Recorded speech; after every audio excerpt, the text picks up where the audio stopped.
পালিয়ে গেছে মনে হয় স্যার। যাবেটা কোথায়?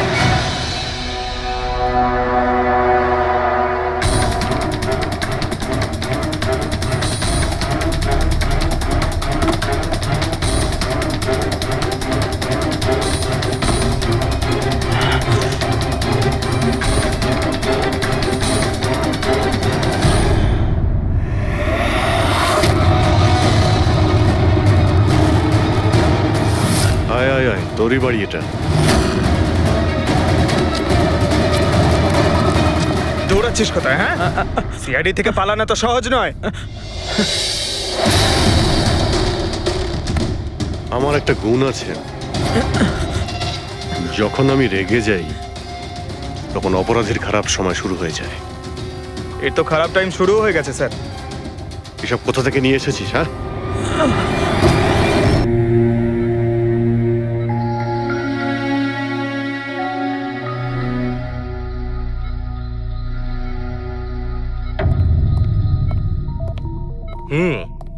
বাবা, তোমার এই স্টুডেন্টরা তাদের ভালোবাসায় তোমাকে বিগড়ে দিচ্ছে খালি, তাই না? তোমার তো খুব ভালোই লাগছে। জিজ্ঞাসা করা যাক, কি হলো বলো?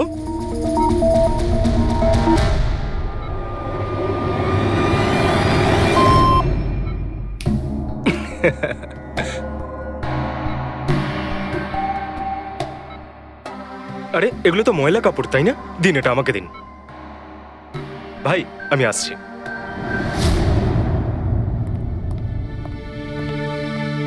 স্যার এখন কেমন আছেন? ভালোই আছে, আর আগের থেকে বেটার রয়েছে। আর সেটা শুধুমাত্র তোমাদের জন্যই সম্ভব হয়েছে। যদি তোমরা এখানে রোজ না আসতে, তাহলে হয়তো উনি সুস্থ হতে পারতেন না। আরে দাদা, এভাবে বলো না। স্যার তো আমাদের কাছে মা বাবার থেকেও বড়। একদম ঠিক। আর আমরা জীবনে যা কিছু শিখেছি সবকিছু স্যারের জন্যই হয়েছে। হ্যাঁ, এইভাবে তোমরা যদি আমাদের পাশে এসে না দাঁড়াতে, হয়তো আমরা দুজন এইভাবে বাবার দেখাশোনা করে উঠতে পারতাম না।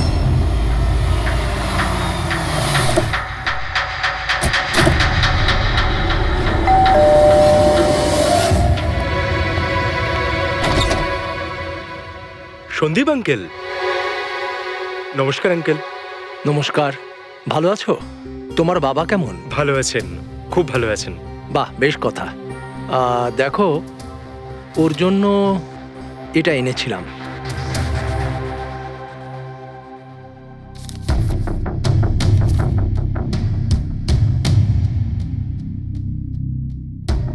আঙ্কেল, 25 লাখ টাকার check?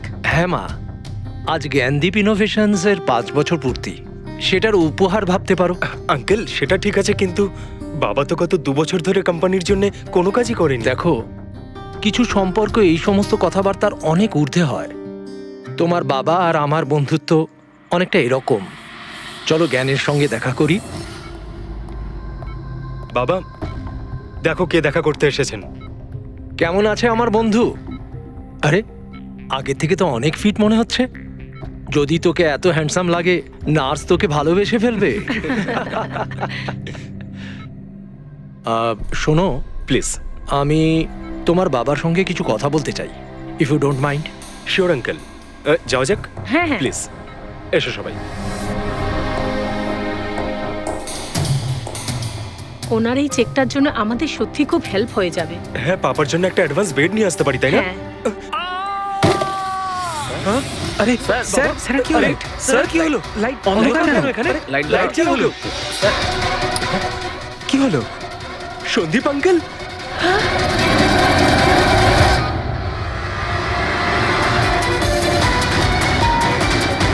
I think he is dead. জ্ঞান স্যার, আপনি ঠিক আছেন তো? এই ছুরিটা ক্যান্সারের হাতে?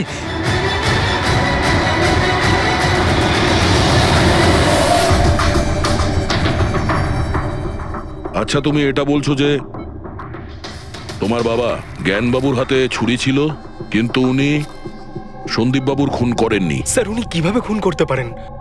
2 বছর ধরে তো উনি প্যারালাইজড। ওনার সিএলআইএস হয়েছে। Complete locking syndrome. হ্যাঁ স্যার, এই পরিস্থিতিতে শরীরের কোনো অংশই কাজ করে না, এমনকি চোখের পাতা পর্যন্ত পড়ে না। ওনার প্যারালাইসিস হলো কি করে? স্যার 2 বছর আগে বাবার একটা অ্যাক্সিডেন্ট হয়েছিল। অদ্ভুত ব্যাপার, 2 বছর আগে ওনার অ্যাক্সিডেন্ট হয়েছিল, তখন থেকে উনি বিছানায়, তাহলে ওনার হাতে ছুরি এলো কি করে? স্যার এটা অসম্ভব। খুন জ্ঞান স্যার নয়, অন্য কেউ করেছেন। আরে কিন্তু ছুরি তো ওনার হাতেই ছিল। হয়তো খুনি এই কাজটা করেছে। তার মানে হলো এই রুমে জ্ঞানবাবু আর সন্দীপবাবু ছাড়া আরো কেউ ছিল? না স্যার, আমরা সবাই তো নিচেই ছিলাম। হ্যাঁ স্যার, আর ঘরে তো আর কেউ ছিল না স্যার। তার মানে তুমি এটা বলতে চাইছো যে এই খুন জ্ঞানবাবু করেছেন? না স্যার, আমি সেটা বলতে চাইনি। তুমি কি বলতে চাইছো? সন্দীপ তাহলে নিজেকেই ছুরি মেরেছে আর মারা যাওয়ার আগে ছুরিটা ওনার হাতে ধরিয়ে দিয়ে যায়? হ্যাঁ, আবার এমন নয় তো যে জ্ঞানবাবুর কোনো শরীর খারাপই নয়, শুধু অ্যাক্টিং করছেন। স্যার আপনি এসব কি বলছেন? যেটা আপনি শুনলেন, যদি আপনার কোনো আপত্তি না থাকে আমরা আপনার বাবাকে আরেকবার চেক করতে চাই। করুন আপনি। আমরা কি মিথ্যা বলছি নাকি? দেখে নিচ্ছি।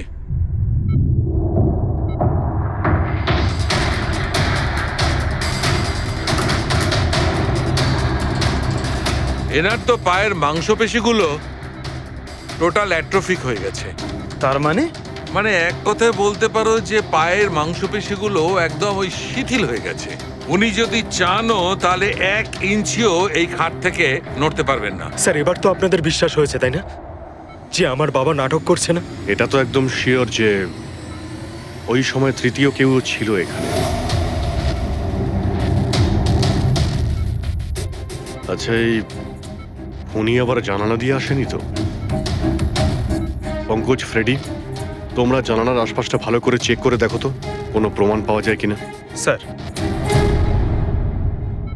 অদ্ভুত ব্যাপার, প্রথমবার এইরকম হলো যে খুনির সাক্ষী এখানে রয়েছে কিন্তু সাক্ষ্য দিতে পারবেন না। সেটা পাওয়া যেতে পারে স্যার, সাক্ষ্য কি করে পাবো? এই মেশিনের সাহায্যে, যার নাম হলো BCI, ব্রেন কম্পিউটার ইন্টারফেস। এই মেশিনটা প্যারালাইজড পেশেন্টদের অনুভবগুলোকে বুঝতে সাহায্য করে। অদ্ভুত ব্যাপার, এটা কি সম্ভব? নিশ্চয়ই সম্ভব স্যার। স্যার এই মেশিনটা রক্তের অক্সিজেন ফ্লোকে বুঝে নিয়ে পেশেন্টের অনুভবগুলোকে ব্যক্ত করে দেয়। একটু ভালো করে এক্সপ্লেন করো দেখি। স্যার আমি বলছি, এই মেশিনটা মাথার ভিতরে রক্ত প্রবাহকে ডিটেক্ট করে, তারপর এটা ক্যালকুলেশন করে যে আলাদা আলাদা পরিস্থিতিতে আলাদা আলাদা প্রশ্ন করলে তার উত্তরে মস্তিষ্কের ভিতরে রক্ত প্রবাহ কেমন হচ্ছে। ও, আর এই রক্তের মাত্রা এইটা বলতে পারবে যে ওই সময় এই মানুষটা কি ভাবছিল, এর মনের মধ্যে কি চলছিল। Exactly. Good, very good. Freddie sir, এখান থেকে উপরে যাওয়ার কোনো রাস্তা নেই। সে আমি জানি। এই পাইপটা দেখ, খুনি এই পাইপটা বেয়েই উপরে উঠেছিল, খুন করে এই পাইপটা ধরেই বেয়ে নিচে নেমে গেছিল। আর ওই ভাঙা টপটা দেখতে পাচ্ছিস, ওইটার উপরই পড়ে দৌড়ে পালিয়েছিল। চলুন স্যার, নিচে গিয়ে দেখি। চল। আমার বাবা অ্যাক্সিডেন্টের আগে এই টেকনিকটাকে আরো এগিয়ে নিয়ে যেতে চেয়েছিলেন। বাবা সবসময় এটা বিশ্বাস করতেন যে বিজ্ঞানের কাছে সব প্রশ্নের উত্তর রয়েছে, প্রয়োজন শুধু চোখ খুলে সমাধানটা খুঁজে বের করা। আপনার বাবা একদম ঠিক কথা বলতেন। হ্যাঁ স্যার, জ্ঞান স্যার চেয়েছিলেন যে বিজ্ঞানের জন্য তারা চোখে দেখতে পাক যারা দৃষ্টিহীন, যারা শুনতে পায় না তারা যেন শুনতে পায়। মানুষের উপকার করতে চেয়েছিলেন জ্ঞান স্যার। আর নিয়তির খেলা দেখুন, আজ ওনারই আবিষ্কার ওনাকে সাহায্য করছে, যেটা একদিন ওনার অনেক বড় স্বপ্ন ছিল। ঠিকই বলছেন স্যার, টপটা তো ভাঙা। আর এই দেখ, পায়ের এই ছাপগুলো দেখ, খুনি এই পথেই পালিয়েছিল। স্যার এখানে দেখুন, রক্ত স্যার। তার মানে পঙ্কজ, ঘরের ভেতর আরো কেউ ছিল যে সন্দীপ বাবুকে খুন করেছে। রক্তের এই স্যাম্পলটা নিয়ে ফরেন্সিক ল্যাবে যাওয়া যাক। আচ্ছা, এই জ্ঞানবাবু BCI এর সাহায্যে কি কথা বলতেন? যেরকম ওনার যখন খিদে পেত উনি সেটা বলতেন, যদি ওনার বেড প্যানের প্রয়োজন হতো সেটাও বলতেন, এমনকি বাবা ওটা দিয়ে দাবাও খেলতেন স্যার। কি দাবা খেলতেন? গ্রেট। হ্যাঁ স্যার, যেমন যেমন প্যাটার্ন এনার মনের মধ্যে তৈরি হতো সেই অনুযায়ী অক্ষরের পেছনে লাইটগুলো জ্বলে উঠতো, আর আমরা অক্ষরগুলোকে মিলিয়ে বুঝে যেতাম যে ইনি কি বলতে চাইছেন। তাহলে তো উনি বলতে পারবেন যে খুনি কে। হ্যাঁ স্যার, নিশ্চয়ই। স্যার বাবাকে একবার জিজ্ঞেস করা উচিত। অবশ্যই করব, আগে তো আমরা ভালো করে তদন্ত করে নিই।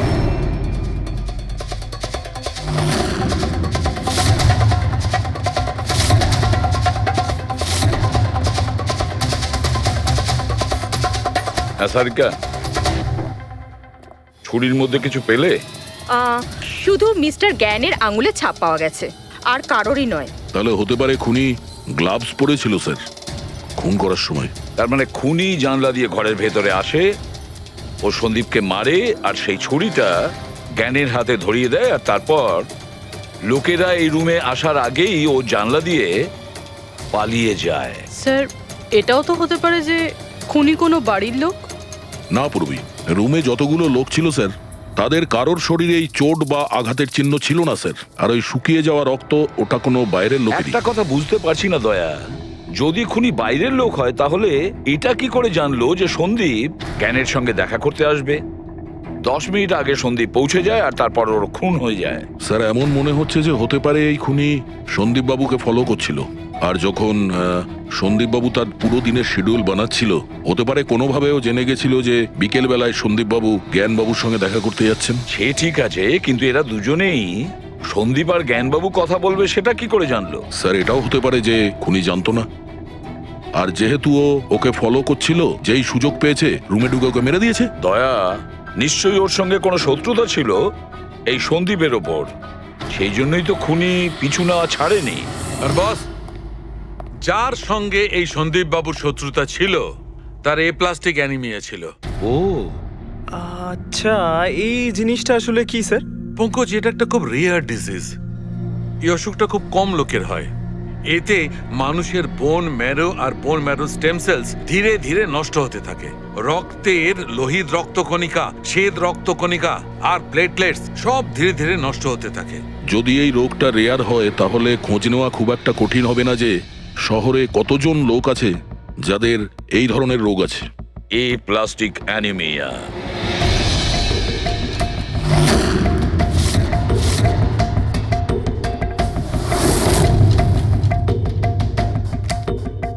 হ্যাঁ দা, কিছু পেলে? হ্যাঁ স্যার, এই শহরে সব মিলিয়ে 45 জন লোক আছে যারা এই রেয়ার অসুখে ভুগছে স্যার। তাদের মধ্যে 16 জন তো দেশেই নেই। তার মানে বাকি রইল 29। তাদের মধ্যে 14 জন এমন লোক আছে যারা বয়স্ক, মানে উঁচু ব্যালকনি থেকে লাফাতে পারবে না। বাকি রইল 15। তাদের মধ্যে 7 জন বাচ্চা আছে যাদের বয়স 12 বছরের কম। তাহলে বাঁচলো 8 জন। হ্যাঁ স্যার, আর 8 জনের মধ্যে তো 4 জন এমন আছে স্যার যারা অনেক বেশি মোটা স্যার। এই দেখুন, ও এরা না ওই ব্যালকনিতে উঠতে পারে না লাফাতে পারে, অসম্ভব স্যার। তার মানে দয়া, আমাদের কাছে সাসপেক্ট 4 জন সাসপেক্ট। হ্যাঁ স্যার। নাম কি তাদের? স্যার লীলা, রমেশ, সুনীল আর হেমন্ত। নীলা, রমেশ, সুনীল আর হেমন্ত। রবি, স্যার একটু দেখো তো আমাদের ক্রিমিনাল ডেটাবেসে কোনো পুরনো পাপি কিনা।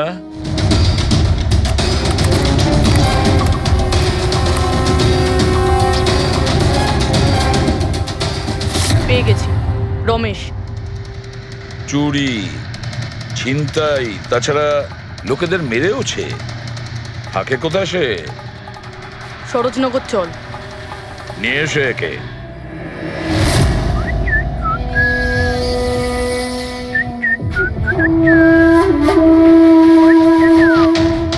মালা, একটা ফুলের মালা আমাকেও একটু পরাও। আচ্ছা বলো, বিয়ে কবে করছো? বিয়ে? আর তোকে? আমার এতটাও খারাপ সময় আসেনি যে তোকে বিয়ে করতে হবে। কেন? তুই এতটাই খারাপ দেখতে যে তোর বাড়ির আয়না ভয় পেয়ে যায় তোকে দেখে। কিন্তু তোমার বাড়ির আয়না তোমার জন্য কবিতা বলে, এটা আমি খুব ভালো করে জানি। আরে তোর হাতে আবার কি হলো? আরে কিছু না, শত্রুর সাথে যুদ্ধ করতে গেলে এরকম চোট লেগেই থাকে মালা দেবী। নাটক করিস না, বল কি হয়েছে। ব্যাপারটা এই যে আমি হেঁটে হেঁটে যাচ্ছিলাম, হঠাৎ করে দেখলাম একটা বুড়ি মহিলা রাস্তা পেরোনোর জন্য এগোচ্ছিল। তখনই উল্টো দিক থেকে একটা মোটরসাইকেল খুব জোরে, খুব স্পিডে, 100 স্পিডে ওর দিকেই এগোচ্ছিল। যখনই মোটরসাইকেল ওই বুড়ি মহিলাকে ধাক্কা মারতে যাচ্ছিল, মাঝখানে পৌঁছে গেলাম আমি আর বাঁচিয়ে নিলাম ওকে। আচ্ছা, তুই এতটাই সাহসী? আমি কি কি ভালো পারি সে ব্যাপারে তো তুমি এখনো জানোই না। আচ্ছা বল, আর কি কি গুণ আছে তোর মধ্যে? আমার ভালো গুণগুলো হলো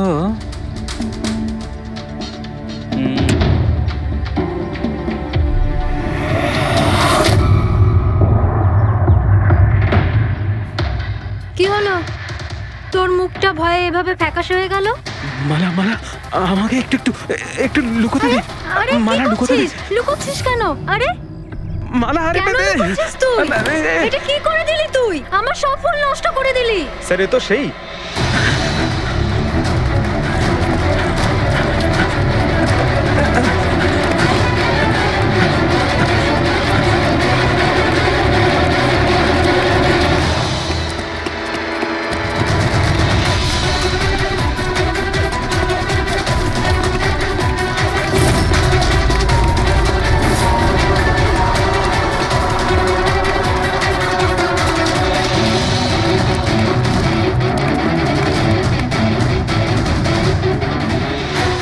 পালিয়ে গেছে মনে হয় স্যার। যাবেটা কোথায়?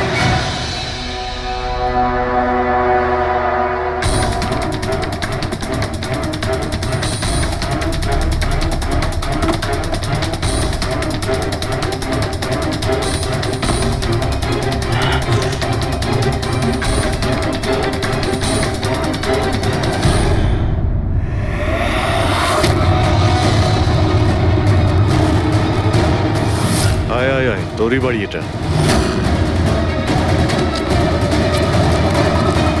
দৌড়াচ্ছিস কোথায়? হ্যাঁ, সিআইডি থেকে পালানো তো সহজ নয়। আমার একটা গুণ আছে, যখন আমি রেগে যাই তখন অপরাধীর খারাপ সময় শুরু হয়ে যায়। এর তো খারাপ টাইম শুরু হয়ে গেছে স্যার। এসব কোথা থেকে নিয়ে এসেছিস? হ্যাঁ, আনিনি স্যার, নিজে বানিয়েছি। এই মেশিনটা তুই বানিয়েছিস? দেখে তো মনে হচ্ছে চাও ঠিক করে বানাতে পারিস না, মেশিন বানিয়েছিস। কোথা থেকে চুরি করেছিস? না স্যার, আমি চুরি করিনি। শুধু চুরি করিসনি, খুনও করেছিস তুই। খুন? কার স্যার? D117 MG রোড, সুন্দরনগর। এখানে গেছিলি তো তুই? তোর হাতে আঘাত লেগেছে না? তোর এই রক্ত আমরা ওখানে পেয়েছি। আমার ছিল না স্যার। তোরই ছিল। তুই যে হসপিটালে ট্রিটমেন্ট করিয়েছিলি সেখানেই ম্যাচ করে গেছে। মাঝার কোনো রাস্তা নেই? না, সোজা ফাঁসি। চুরির জন্য ফাঁসি দিয়ে দেবে? চুরি নয়, খুন, সন্দীপের খুন। না স্যার, আমি কোনো খুনই করিনি। আমি তো শুধু ওখানে চুরি করতে গেছিলাম। তুই একে খুন করিসনি? হে ভগবান, কি বিপদে পড়লাম।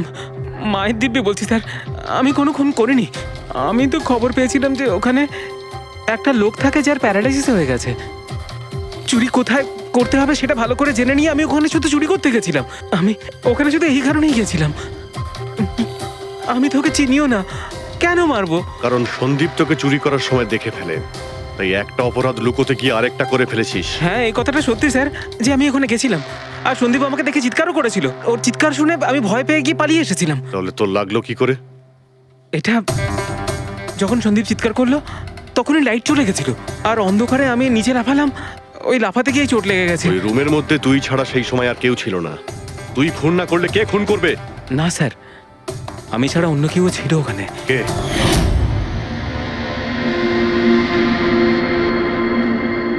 কে? কে তুমি? হ্যাঁ, অন্ধকারে মুখটা তো ঠিক দেখতে পাইনি, তবে ওর ঘড়িটা চকচক করছিল। ঘড়ি? সন্দীপ তো কোনো ঘড়ি পড়েছিল না। স্যারও মিথ্যে বলছে। কোনো মানুষ ছিল না, কোনো ঘড়ি ছিল না। কেউ ছিল কি ছিল না তার উত্তর তো ওই দিতে পারবে। জ্ঞান, উনি আজ কেমন আছেন? স্যার আগের থেকে বেটার, কিন্তু আজকে কিছু জিজ্ঞাসা করতে চান ওনাকে? শুরু করি। শিওর স্যার, কিন্তু আপনারা যা জিজ্ঞেস করতে চান একটু স্লোলি জিজ্ঞাসা করবেন স্যার, যাতে উনি আপনাদের এক একটা শব্দ বুঝতে পারেন স্যার। হ্যাঁ, জ্ঞানবাবু, এ রমেশ, এ একজন চোর। যে রাতে সন্দীপ বাবুর খুন হয়েছিল ও এখানে চুরি করতে এসেছিল। ও বলছে যে সেই রাতে এখানে অন্য কাউকে দেখেছিল।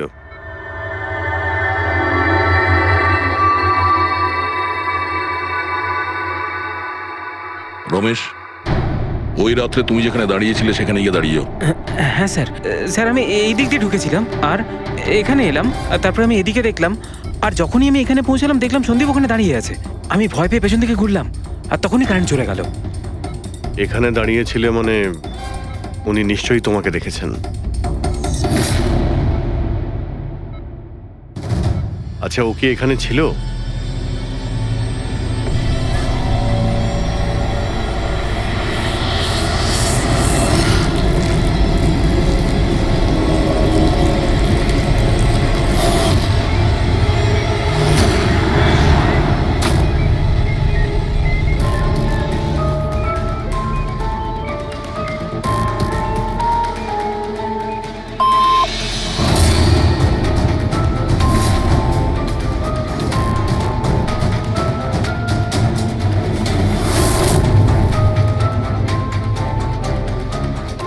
আচ্ছা, রমেশই কি খুন করেছিল?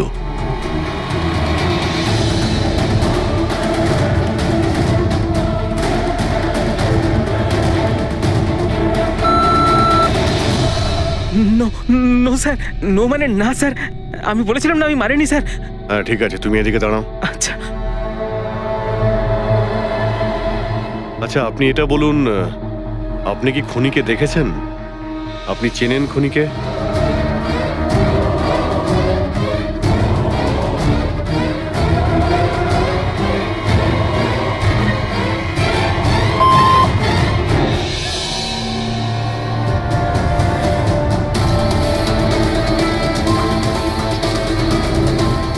আচ্ছা, খুনি এই মুহূর্তে এই রুমে আছে?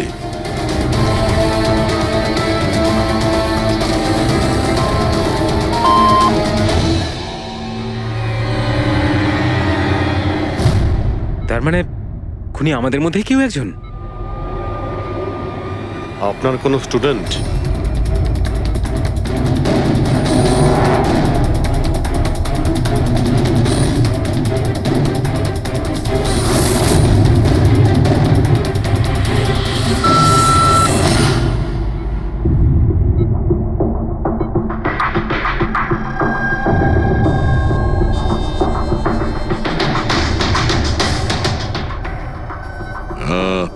নার্স কিংবা ওয়ার্ড বয়? এসবের মধ্যে আপনারা আমাকে কেন টানছেন? আপনি যদি কিছু করেই না থাকেন, আপনি ভয় পাচ্ছেন কেন?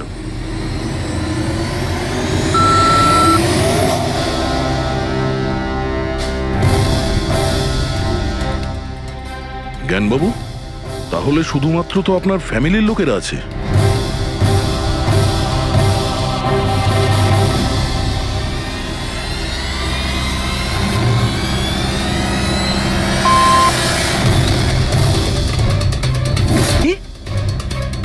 বাবা তুমি এসব কি বলছো? হ্যালো, রিল্যাক্স, ওখানে দাঁড়িয়ে থাকো। যাও, ওখানে দাঁড়িয়ে থাকো। আচ্ছা এটা বলুন, আপনার ছেলেই কি খুনি?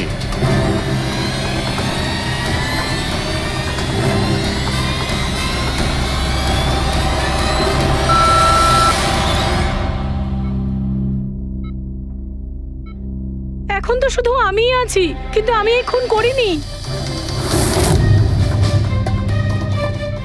জ্ঞানবাবু, আচ্ছা জ্ঞানবাবু, রিনা খুনি?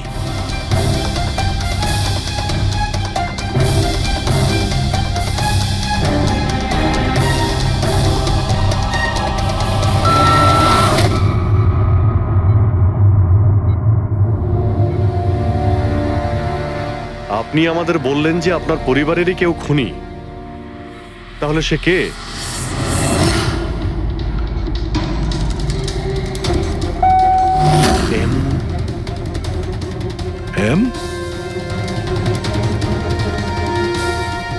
আপনাদের মধ্যে কার নাম এম থেকে শুরু হয়?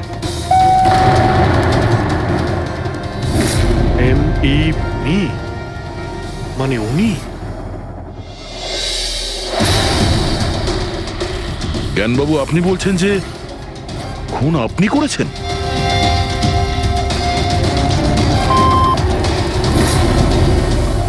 বুঝতে পারছি না ইনি কেন আমাদের সঙ্গে এরকম খেলা খেলছেন। কালকের কাগজে হয়তো আসবে যে সিআইডি নাকি খুনের অপরাধে এমন লোককে অ্যারেস্ট করেছে যে নাকি প্যারালাইসিস হয়ে পড়ে আছে 2 বছর ধরে। খুনি নিশ্চয়ই জ্ঞানবাবুর আশেপাশের কেউ। উনি ওকে বাঁচানোর চেষ্টা করছেন, জানি না কেন। সমস্ত অভিযোগ উনি নিজের মাথায় নিচ্ছেন। যদি সে আপন কেউ হয় তাহলে সেই ছুরি ওনার হাতে কেন দিতে যাবে? অন্য কারোর হাতে দিত, যাকে সহজেই বিশ্বাস করা যেত। আর কারোর ওপর যদি দোষ চাপানোরই হয়, তাহলে জ্ঞানবাবু ওকে বাঁচাচ্ছেন কেন, যখন এই সন্দীপ বাবু ওনার খুব ভালো বন্ধু, ভাইয়ের থেকে? এটাই তো সব থেকে বড় বন্ধু, ভাইয়ের থেকেও বড় বন্ধু। কিছু তো একটা গোলমাল আছে। এ কি সত্যিই বন্ধু নাকি শত্রু? জ্ঞানবাবুর ছেলে বলছিল সন্দীপ বাবু ওনাকে 2 বছর ধরে টাকা পাঠাচ্ছিল, ওনার অসুখের সময় ওনার পাশে ছিল। তার উপরে স্যার, ঘটনার দিন সন্দীপ 25 লাখের চেক নিয়ে এসেছিল। ওনার ফ্যামিলি মেম্বার তো এটাই ভাববে যেটা দেখানো হয়েছে। আর সব সময় পর্দার পিছনের খেলাটা অন্য কিছু হয়ে থাকে, অন্য রকম হয়ে থাকে। কিন্তু স্যার পর্দার আড়ালের সত্যিটা তো শুধুমাত্র জ্ঞানবাবুই জানেন, আর উনি তো সত্যি কথা বলছেনই না। জ্ঞানবাবু সত্যি কথা বলছেন না তো কি হয়েছে বস? ওর মস্তিষ্ক তো সত্যি কথা বলবে। আমার জ্ঞানবাবুর মস্তিষ্ক চাই। জ্ঞানবাবুর মস্তিষ্কটা এনে দাও, তারপর দেখবে তুড়ি মেরে খুনির কাছে পৌঁছে যাবো। ডক্টর সালুকে, এটা কি ধরনের ডিমান্ড করলেন আপনি? কারণ মস্তিষ্ক কি করে নিয়ে আসা সম্ভব? কেন হবে না ফেডরিক? এই কেসে ওনার মস্তিষ্ক তো ওকে এনে দিতেই পারি আমরা। কেননা গত 2 বছরে ওনার মস্তিষ্কে যা কিছু ঘটেছে সব বিসিআই মেশিনে রেকর্ড হয়েছে। এক্স্যাক্টলি বস। আর এই মেশিনে আমাদের বলবে যে জ্ঞানবাবুর সঙ্গে ওর কি আর কেমন সম্পর্ক ছিল। হ্যাঁ ফেডরিক, সব ডেটাগুলো নিয়ে এসো বিসিআই মেশিনের। আর দয়া স্যার, রমেশকে ওনাদের বাড়িতে নিয়ে যাও, আর ওখানে যে কয়জন লোক ছিল সবার ঘড়ি চেক করাও। স্যার, এখনো আমাদেরকেই সন্দেহ করছেন? হ্যাঁ, আর ততক্ষণ সন্দেহ করব যতক্ষণ আসল খুনিকে পাওয়া যায়। কিন্তু জ্ঞান স্যার তো বলেই দিয়েছেন আমরা সবাই নির্দোষ, তাও আপনারা। হতে পারে উনি মিথ্যে কথা বলছেন তোমাদের মধ্যে কাউকে বাঁচানোর জন্য। তাহলে আপনারা আসল খুনিকে কিভাবে খুঁজবেন? সিআইডি এই দায়িত্ব আমাকে দিয়েছে, কেননা সেই রাতে আমি খুনির ঘড়িটা দেখতে পেয়েছিলাম। কিন্তু সেদিন তো ঘরে অন্ধকার ছিল, তুই ঘড়ি কি করে দেখলি? ম্যাডাম, এই পৃথিবীর বেস্ট চোর আমি। যে জিনিসের দিকে নজর দিই মাথায় পুরো কুষ্টি চেপে যায়। তাহলে দুনিয়ার বেস্ট চোরবাবু কাজে লেগে যান।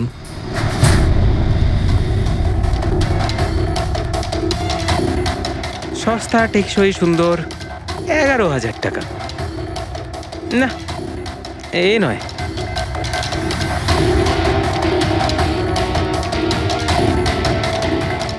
না স্যার, আপনি একটু হাতটা দেখাবেন?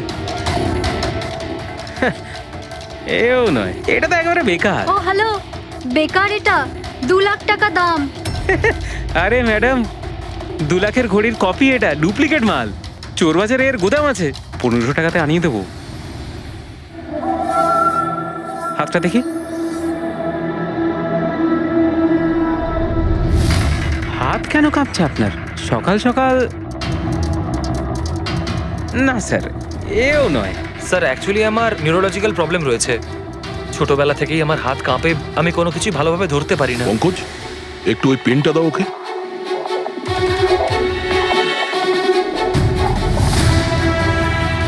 ঠিক করে ধরবেন আপনি।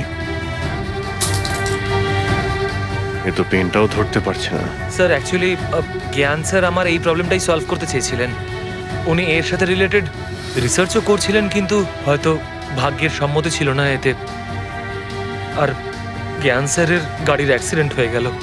ভরসা রাখো, এর কোনো না কোনো চিকিৎসা তো হয়েই যাবে। তুমি দেখো বাকিদের ঘড়িগুলো। না স্যার, এদের মধ্যে কারোর ঘড়িই নয়। কারোর কাছেই নেই? হতে পারে খুনির কাছে 1-এর থেকে বেশি ঘড়ি আছে। ওই দিন ও যে ঘড়িটা পড়েছিল আজ ওটা পড়েনি। হায় ভগবান, আপনি এখনো সন্দেহ করছেন? পঙ্কজ, এই রমেশকে নিয়ে যাও।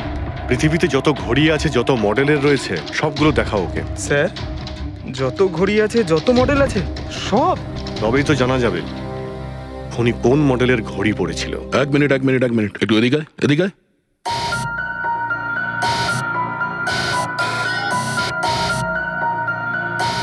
এই নাও, নিজের মানিব্যাগ সাবধানে রাখবেন যখন এই লোকটার সাথে আছে। হ্যাঁ, বলেছিলাম না পৃথিবীর বেস্ট চোর আমি। আর দীপিকার ইয়াররিং? আমার ইয়াররিংস? বার কর। স্যার, আপনি এটাও দেখে ফেলেছেন? সিআইডি থেকে কিছু লুকোনো যায় না। হ্যাঁ, যা। আয় বেস্ট চোর, এদিকে আয়। আপনারা এটা বলুন যে এই জ্ঞানবাবু আর সন্দীপের মধ্যে কোনো কি প্রবলেম চলছিল? স্যার, খুব ভালো সম্পর্ক ছিল। তাহলে জ্ঞানবাবু সন্দীপবাবুর খুনের অভিযোগ নিজের মাথায় নিলেন কেন? ওনাদের দুজনের ভেতরে কোনো টেনশন হয়েছিল? না স্যার, কোনো টেনশন তো ছিল না, কিন্তু একটা বিষয় নিয়ে তর্ক হচ্ছিল। অ্যাক্সিডেন্টের ঠিক আগে ওনার বিসিআই মেশিনটা একটা পয়েন্টে এসে আটকে গেছিল, আর কোনো রকম সলিউশনও পাওয়া যাচ্ছিল না। এই জন্য জ্ঞান স্যার সবসময় বিরক্ত থাকতেন আর খুব রাগও করতেন। হ্যাঁ স্যার, যখন সন্দীপ আঙ্কেল বাবাকে বলেছিলেন যে আপনি চিন্তা করবেন না, দেখবেন সব ঠিক হয়ে যাবে, তখন বাবা ওনার উপরও রেগে গেছিলেন। হ্যাঁ স্যার, এর জন্য হয়তো উনি জোরে গাড়ি চালাচ্ছিলেন আর অ্যাক্সিডেন্টটা হয়ে গেছে। এক মিনিট। যদি এই অ্যাক্সিডেন্টটা বিসিআই মেশিন তৈরি হওয়ার আগেই হয়েছিল, তাহলে এই বিসিআই মেশিনটা কাজ করছে কি করে? স্যার সন্দীপ আঙ্কেল সেটা কমপ্লিট করেছিলেন। সন্দীপ বাবু? কিন্তু উনি তো কোনো সায়েন্টিস্ট ছিলেনই না। হ্যাঁ, কিন্তু জানি না স্যার, সন্দীপ আঙ্কেল ওই মেশিনের সব সমস্যাগুলো ঠিক করে দিয়েছিলেন স্যার। আর বাবার অ্যাক্সিডেন্টের 1 মাস পরেই ওটা কাজ করতে শুরু করে দেয়, আর প্রজেক্টও সাকসেসফুল হয়েছে স্যার। অদ্ভুত ব্যাপার, এটা কি করে হতে পারে? একজন নন সায়েন্টিস্ট এরকম কমপ্লিকেটেড মেশিন কি করে চালু করতে পারে, যেটা ওনার মতো বৈজ্ঞানিকই শুরু করতে পারেননি? বোধহয় আন্দাজি করে ফেলেছিলেন।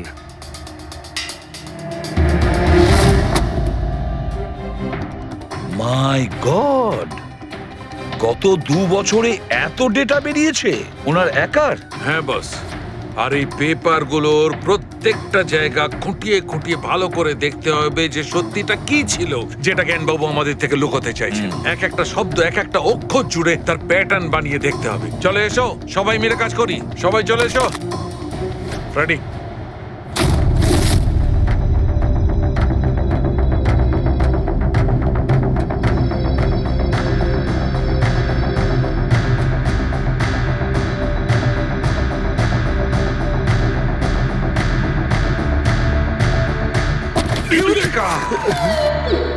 কি হলো স্যার? কি পেলেন? জানতে পারা গেছে যে আসলে ওই রহস্যটা কি, আর এই রহস্যে আছে একটা ভিলেন। জানতে পেরেছি যে জ্ঞানবাবু কিভাবে একটা একটা অক্ষর জুড়ে এই ঘটনাটাকে ব্যাখ্যা করেছেন। অক্ষর, অক্ষর থেকে তৈরি শব্দ, আর শব্দ থেকে তৈরি বাক্য, সেন্টেন্স। না জানি কত সময় লেগেছিল ওনার পুরো ঘটনাটা, পুরো সত্যিটা এভাবে বলার জন্য। হ্যাঁ বস, কম করে 6 মাস। আর সেটা তখন শুরু হয়েছিল অ্যাক্সিডেন্টের ঠিক আগে।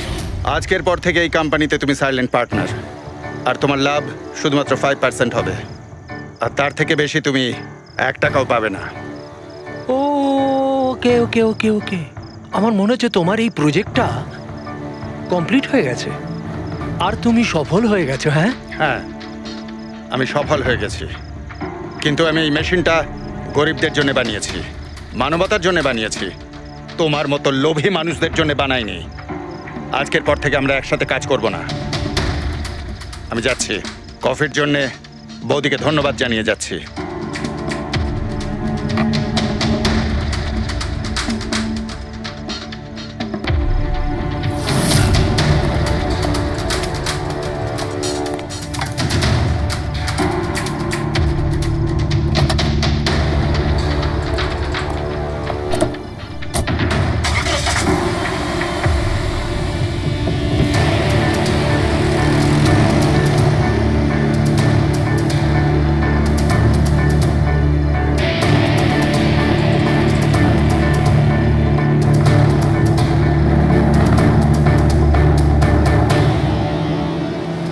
কি হলো?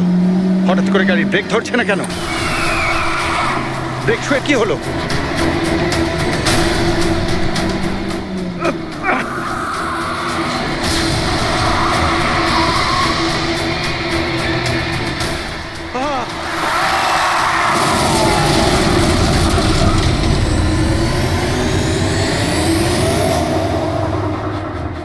এবার বুঝতে পেরেছো আমাকে ঘাটানোর পরিণাম? আমাকে তুমি 5% দিতে যাচ্ছিলে, তাই না? এবার দেখো, আমি তোমাকে 5% দেব সারা জীবনের জন্য। তার মানে সন্দীপ যে বন্ধুত্বের নাটকটা করছিল আসলে ও মুখোশ পড়া শয়তান ছিল।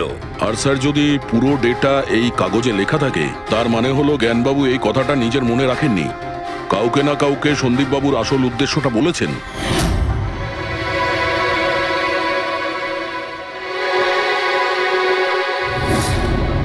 আর উনি এই ব্যাপারে যে বা যাকে সত্যিটা বলেছিলেন সেই হলো অপরাধী, সেই হলো সন্দীপের খুনি।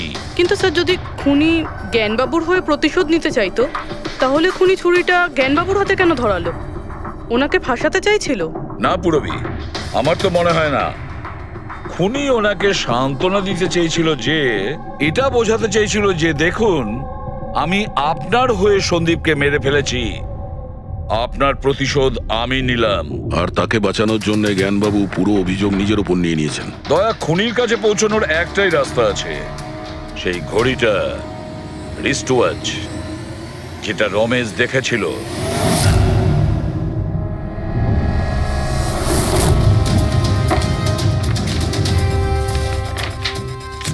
আরে ভাই তাড়াতাড়ি কর, এত সময় নেই আমাদের কাছে। পঙ্কজ, আরে দেখছি তো কি আমি। হয়েছে? স্যার কি হলো রমেশ, মজা আসছে কি না? যথেষ্ট স্যার, আমি হাত জোড় করছি, আমি আর ঘড়ি দেখতে পারবো না। 10,000-এর উপর ঘড়ি আমাকে দেখানো হয়েছে, আমার মাথা ঘুরছে স্যার। যতক্ষণ না ঘড়ির মডেল খুঁজে পাচ্ছিস ততক্ষণ বাড়ি যেতে দেবো না তোকে। স্যার স্যার, এই, কি স্যার, আমাকে করছিস? ক্ষমা করে দিন স্যার, আমি বলছি বাপের জন্য আর চুরি করবো না, আমাকে বাড়ি যেতে দিন স্যার। ওট ওট ওট ওট ওঠ। জানা তো দরকার ওই রাতে তুই ওখানে কোন ঘড়িটা দেখেছিলি, হ্যাঁ? এখন আর কটা ঘড়ি দেখবো স্যার? এতগুলো ব্র্যান্ডের এতগুলো মডেল দেখলাম স্যার, ওগুলোর মধ্যে কোনোটাই নয় ওটা। তো কোনো মডার্ন ঘড়ি ছিল নাকি? হ্যাঁ ম্যাডাম, একদম মডার্ন ঘড়ি ছিল। ঘড়ি তো ছিল কিন্তু ঠিক ঘড়ির মতো দেখতে ছিল না। কি বললি? মডার্ন ঘড়ি ছিল অথচ ঘড়ি নয়? হ্যাঁ। ঘড়ি দেখেছিস তো? ড্রয়িং করাতে পারবি? ঠিক আছে পুরবি, একে দিয়ে স্কেচ বানাও। স্যার, হ্যাঁ, স্যার এইটা।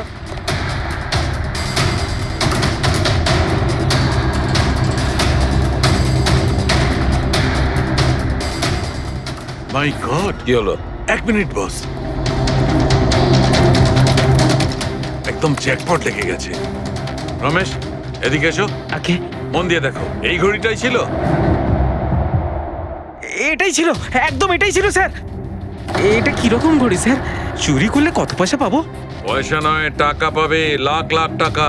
এত দামি ঘড়ি এটা? ঘড়ি নয়, এটা স্যাটলা বলে একে, স্যাটলা। স্যাটলা? এবার খুনি কে সেটাও আমি বলতে পারি। কে এই খুনি? সে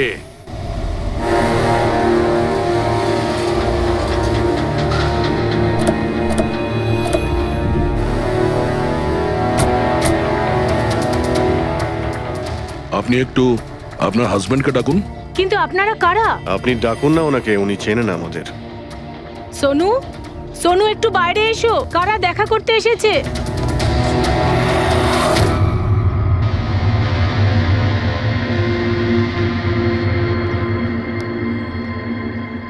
আপনারা এখানে? কি ব্যাপার? এমনি এখান দিয়ে যাচ্ছিলাম, তাই ভাবলাম যে দেখা করে যাই। আমি এরকম কথা আগেও শুনেছি। দেখা করে যাই না, তোমাকে গ্রেপ্তার করে নিয়ে যাই। গ্রেপ্তার? কিন্তু কিসের জন্য? আপনার স্বামী সন্দীপকে খুন করেছে। স্যার, আমি আপনাদেরকে বলেছিলাম তো, এই দেখুন, আমি ঠিক করে জলটাই খেতে পারি না, কারোর মার্ডার কি করে করব? খুন তো করেছো, আর তুমি এই হাত দিয়েই করেছো। কোথায় সেই সেটলা ওয়াচ? হ্যাঁ, ঘড়ি কোথায়? স্যার, আপনারা কোন ঘড়ির কথা বলছেন আমি কিচ্ছু জানি না।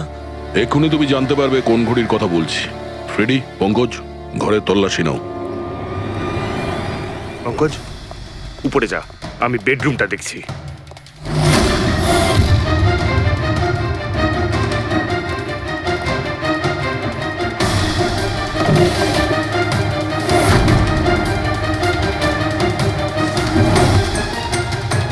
কিচ্ছু নেই।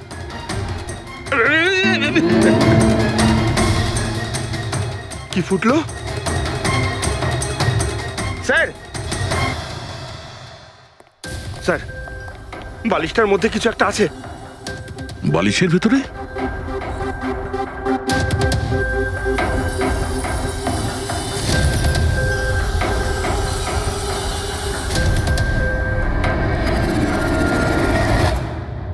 তাই তো, ঘড়ির মতো দেখতে। হ্যাঁ। এই ঘড়িটা কার? আর এই বালিশের ভেতরে কি করছে? আমি কি করে জানবো? যে দোকানদারের থেকে বালিশটা কিনেছিলাম তারই হবে। পড়ো এটা। স্যার, আমি কারোর ঘড়ি কেন পড়তে যাবো স্যার? তুমি এটা পড়বে নাকি অ্যারেস্ট করবো আমরা? অভিজিৎ, একটা কাজ করি, আগে আগে ঘড়ি পরাই, হাত করা তো নিজের থেকেই লেগে যাবে। হ্যাঁ, নাও ওই ঘড়িটা খোলো। স্যার,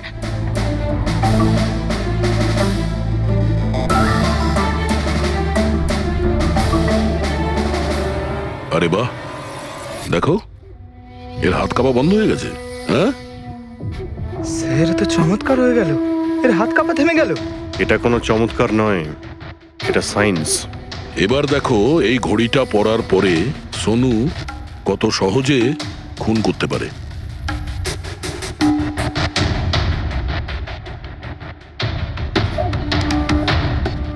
স্যার কিন্তু এই ঘড়িটা কাজ করে কি করে? এটাকে সেটলা বলে পঙ্কজ। মোশন সেন্সর আর আর্টিফিশিয়াল ইন্টেলিজেন্স টেকনিক দিয়ে বানানো হয় এই ঘড়ি, কারণ ওর মতো যাদের এই রোগ আছে তাদের জন্য, মানে যাদের হাত কাঁপে। শুধু একটাই উদ্দেশ্য ছিল আমার, প্রতিশোধ আর প্রতিশোধ। জ্ঞান স্যার আমাকে বিসিআই এর সাহায্যে সবকিছু বলে দিয়েছিলেন। আপনাকে কথা দিচ্ছি স্যার, আপনার শত্রুদের শাস্তি দিলেই আমি একটু শান্তি পাবো। এটা আমার তরফ থেকে ছোট্ট গুরুদক্ষিণা মনে করতে পারেন। সেদিন কোম্পানির অ্যানিভার্সারি ছিল আর আমি জানতাম যে সন্দীপ ওখানে নিশ্চয়ই আসবে। প্রত্যেকবারের মতন জ্ঞান স্যারের সাথে ও ওটাই করবে। জ্ঞান স্যারের সাথে কথা বলার আগে ও সবাইকে বাইরে বের করে দিত, যাতে ও স্যারকে অপমান করতে পারে। কিন্তু এইবারে ও এটা জানতো না যে মৃত্যু ওর জন্য অপেক্ষা করছে। আজ আমাদের কোম্পানির 5 বছর পূর্তি। যখন বাড়ির প্রত্যেকে রুমের বাইরে এক এক করে চলে গেল, তখন ওদের খেয়াল ছিল না যে আমি ওদের সাথে নেই। দেখো আমি কেমন বন্ধু। A promise is a promise my friend, and you know as I কে কে তুমি? হ্যাঁ, আর তারপরে আমি কারেন্ট অফ করে দিই আর জ্ঞান স্যারের সামনে আমি ওকে মেরে ফেলি। আর তারপরে আমি ফিঙ্গারপ্রিন্ট মুছে ফেলে জ্ঞান স্যারের হাতে ছুরিটা ধরিয়ে দিই। আর বাকিরা সবকিছু জানার আগেই আমি সবার মধ্যে দাঁড়িয়ে পড়ি। তুমি প্ল্যানটা তো ভালোই করেছিলে, কিন্তু কপালটাই খারাপ। রমেশ ওখানে আসে চুরি করতে, আর ও তোমার এই ঘড়ি দেখে নিয়েছিল। এমনিতেও স্যার কিছুই লুকিয়ে রাখা যায় না। রমেশ না এলেও আজ নয় কাল আমাকে আপনারা ধরেই ফেলতেন। তুমি যখন সবকিছুই বোঝো তাহলে এরকম অপরাধ কেন করলে? জ্ঞান স্যারের ঋণ শোধ করতে। এটা শুধু ঘড়ি নয়, আমার মতো মানুষের কাছে এটা নতুন জীবন, যে জীবনটা জ্ঞান স্যার উপহার দিয়েছিলেন। উনি আমাকে বিশ্বাস করিয়েছিলেন যে বিজ্ঞানের ক্ষেত্রে আমি এগিয়ে যেতে পারি। যেভাবে উনি তোমার সমস্যার সমাধান করেছিলেন, তুমিও সেরকম সমাজের ভালোর জন্য কোনো কাজ করতেই পারতে। কিন্তু তুমি আলোর দিকে যাওয়ার পরিবর্তে অন্ধকারের দিকে চলে গেলে। আর এমন অন্ধকূপে পৌঁছলে যেখানে আসার কোনো আলোই নেই। যদি কিছু থাকে সেটা হলো শুধু ফাঁসির দড়ি।